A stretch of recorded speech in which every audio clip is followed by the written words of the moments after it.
Bonjour les badounettes. Bonjour maître. Dans la Bad News 219, Sophie et Davy débattent au sujet du E, ajouté à la fin de la ville de Pantin, Pantine, pour célébrer l'égalité homme-femme, quand ce dernier s'interroge. Mais pourquoi Pantin c'est masculin? Alors, comme d'habitude, plusieurs origines, soit géographiques, les Romains occupaient le point haut du coin, devenu Romainville, à l'est de Paris aussi, et laissaient le point bas, le vallon, de Pan, P-A-N-T en latin, c'est difficile à vérifier, qui veut dire en gros la place basse. Dans la même veine, certains avancent le fait que ça viendrait d'un mot gallo-romain, qu'on retrouve encore dans l'italien contemporain, Pantano, marécage, Marco Pantani. Enfin, le nom Pantin serait une déclinaison de Paris, et même son surnom au XVIIIe siècle et au XIXe siècle par les voyous, les brigands, les canailles, et aurait voulu dire ville des pentes, autrement dit des bourgeois prêts à se faire détrousser. Je m'aperçois à ce stade que je n'ai pas du tout répondu à si c'est masculin ou féminin. On va dire masculin, parce que dans la langue française, le masculin l'emporte de toute façon, et pan, et parce que Pinocchio possède un appendice cylindrique tubulaire qui peut croître et décroître à volonté. D'ailleurs,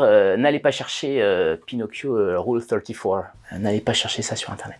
Plus tard dans l'émission, ça parle tueur en série. Peu après la 27e minute... Je connaissais pas ce tueur-là. Oh oui, il était 50 personnes, ça commence à faire un une peu bonne connu, fête hein. d'anniversaire. Ouais, Alors, 50 personnes, c'est pas mal, certes. Mais on reste loin du podium. Pas besoin d'aller aux États-Unis. On a tout ce qu'il faut du côté de chez nous. Nos régions ont du talent. Rien que Gilles de Rais, le copain de Jeanne d'Arc, interprété par Vincent Cassel dans le film de Luc Besson, auteur de 400 à 600 meurtres. Alchimie, pédophilie, torture. Catherine Dehaye, une femme, c'est ça aussi l'égalité, hein, Pantin, Pantine, qui fit alors, attention c'est précis, entre 1000 et 2500 victimes. Là aussi c'était il y a plusieurs siècles, hein, donc c'est pas trop. Messe noire, empoisonnement et avortement. À l'époque c'était moins bien vu. Alors que maintenant, personnellement, sauvez la planète, noyez vos enfants. Mais je m'égare et pas seulement d'Austerlitz. Et dans un souci de construction, de collaboration européenne, chez nos voisins allemands maintenant, et du coup on a le droit de parler de collaboration avec les Allemands ou Christmann Genipertenga, exécuté en 1581 avec 964 victimes au compteur, qui faisaient, alors surtout ça pour leur voler des trucs, mais avec quand même pour objectif d'atteindre le millier, ce qui, selon ses propres dires, leur a fait s'arrêter